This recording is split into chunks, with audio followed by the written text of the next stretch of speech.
Hi guys! Nandito ako sa amin ngayon kay mahatod ako sin soda ni Ramader ulam. Pero wala si mama, si father lang naabutan ko doon. Kaya pupuntahan natin siya doon sa kabilang asyenda. Tingnan natin kasi hindi ko pa maaninag. Sana malapit lang yung pinuntahan ni Mudra. Okay, tingnan nyo guys yung dinadaanan ko. So dini nga ni si mama nag-aagi sa tulay na ruba na. Yung nasira na natulay. Nakakatakot dito dumaan. Kasi kagaya ko na mabigat. Diyos ko, hindi pantay ang tulay dito guys. Nakakatakot. Baka pero medyo naayos na yung kabitan kabitan sa tulay. Mahirap mag-video dito guys. Ayan, dyan ako dadaan. Tingnan nyo na lang later. So nga guys, nahirapan ako doon mag-video habang nagtulay-tulay kay baka mahulog yung cellphone ko. Mahulog sa putik. Ayan, hindi kasi pantay na yung tulay namin dito. Ayan, nabulok na.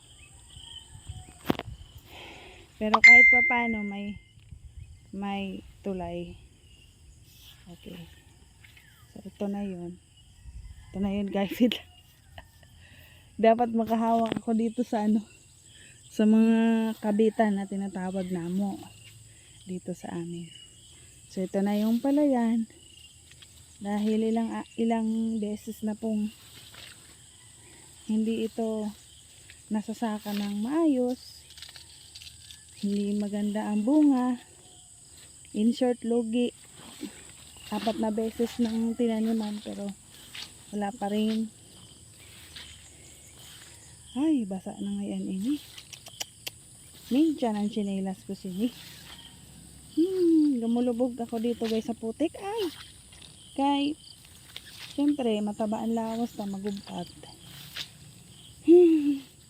Pauwiin ko na kasi si mama. Sunduin ko na. Nahinguragang ka. Kaya ka na din sa lapok. Ay. Ay. Yan na guys. Nakaraos na ako dun. Oh yan oh. Tingnan nyo. Basa yan. Basa. Baka may bayabas dito pala. At ito na guys yung aming ayun si mama. Alam ko na kung saan siya. Buti naman malapit lang siya dito. Pero usog. Ayan guys yung tanglad na mo. Sabi ko kay mama kung saan yung maraming kugon. Kugon ang tawag dito sa mga damo dito guys sa amin. So doon siya maglagay ng tanglad. Ayan. Nahirapan ako. Ayan na si mama oh. Ayan na si Mudra.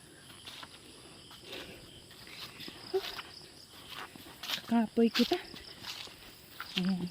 So hanggang dito lang muna guys. Papauwiin ko na to si mama. Magluto na siyang ulam nila yung father.